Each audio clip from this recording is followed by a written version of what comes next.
Kita ke Rocky Gerung, namun sebelumnya kita menonton video seorang pejabat dari partai di Afrika Selatan yang ingin negara Afrika mendirikan negara konfederasi atau negara bagian dengan mata uangnya diprint menggunakan kekayaan alam Afrika. Di mana itu semua sejalan dengan ide Putin, yaitu membuat Afrika untuk menjadi satu negara atau state atau menjadi negara United States of Africa sehingga berada dalam negara G20.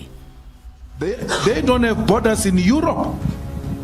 But when it comes to us, they say, no, you must have borders. Why?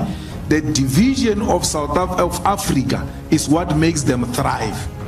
They thrive on the division of the African continent. Can you imagine the minerals of DRC combined with the minerals of South Africa and with a new currency based on the minerals? What we can do to the dollar if we become a United States of Africa? With our minerals alone, we can collapse the dollar. We can collapse the strong pound that is based on gold, yet they don't have a gold mine.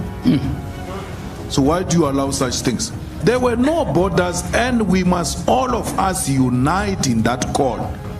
Free movements of peasants, free movements of goods will make this country flourish.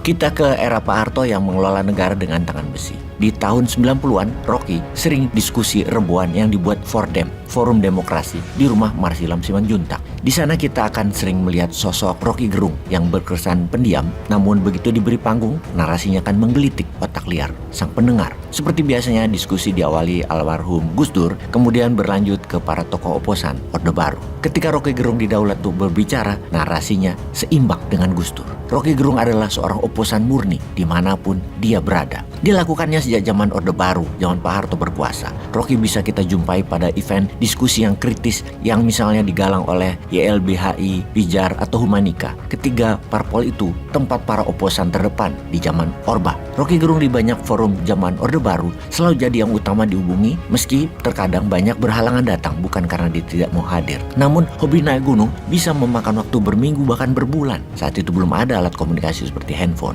Diskusi-diskusi pada rezim SBY bersama elemen buruh, mahasiswa, tani, nelayan, dan lain sebagainya sering dilakukan demo besar selama SBY berkuasa. Misalnya Mei 2008 menentang kenaikan BBM, ada Rocky Gerung. Zaman itu seakan tiada hari tanpa demonstrasi, dari soal BLBI, kenaikan BBM, Century Gate, dan lain sebagainya. Diskusi rutin di banyak tempat. Jika hadir Rocky Gerung, selalu dia jadi pembicara favorit. Jadi kawan-kawan aktivis tahu persis kritisme Rocky Gerung itu sudah sekian berganti orde. Selama itu pula sosok Rocky Gerung tak pernah berubah, bersahaja, sederhana, dan selalu tajam. Saat ini Rocky Gerung tajam menyoroti ketidakberesan pengelolaan negara. Rocky pernah ikut kuliah di 4 fakultas seperti fisika, ekonomi, politik, dan filsafat. Semuanya memang tidak diselesaikannya, tapi istimewanya beliau 15 tahun mengajar di Fakultas Sastra dan Budaya jurusan Filsafat Universitas Indonesia, kampus terkemuka. Sangat langka sebagai dosen di UI, apalagi beliau tidak pernah mengambil gaji atau honorarium. Rocky Gerung tiap zaman atau orde memang seperti itu adanya. Bahkan nanti ketika Newman mendapat mandat nih ya,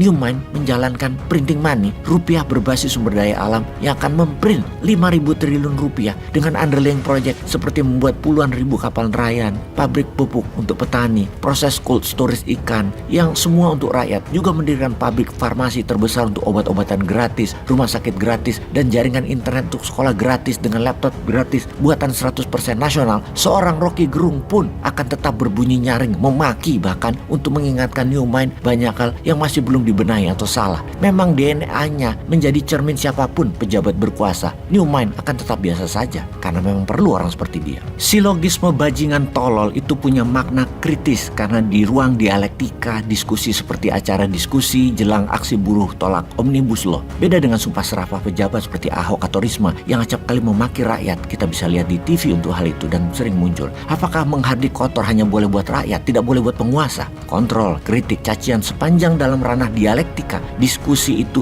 biasa-biasa saja. Bahkan di negara beradab, umpatan langsung di hadapan presiden hal biasa. Karena presiden adalah fungsi atau jabatan non-personal yang tidak boleh itu mengancam jiwa. Justru substantifnya ucapan Rocky Gerung adalah penolakan IKN. KKN yang ganas. Bukti ganasnya KKN sudah 4 menteri di era Pak Jokowi jilid 2 ini yang dipenjara. Belum lagi pejabat-pejabat di bawahnya yang banyak korupsinya. Kritikan tentang dinasti politik, pengelolaan sumber daya alam, hutang, dan banyak lagi. Jadi biarkanlah Rocky Gerung itu terus bersuara. Tidak ada motif pribadi, apalagi mengancam kekuasaan. Rocky itu dari suku Minahasa, beragama Kristen. Rocky itu double minority. Biarkanlah Rocky berkata sekeras-kerasnya ke telinga penguasa. Dia hanya speaker dari mampetnya demokrasi kok. Peace.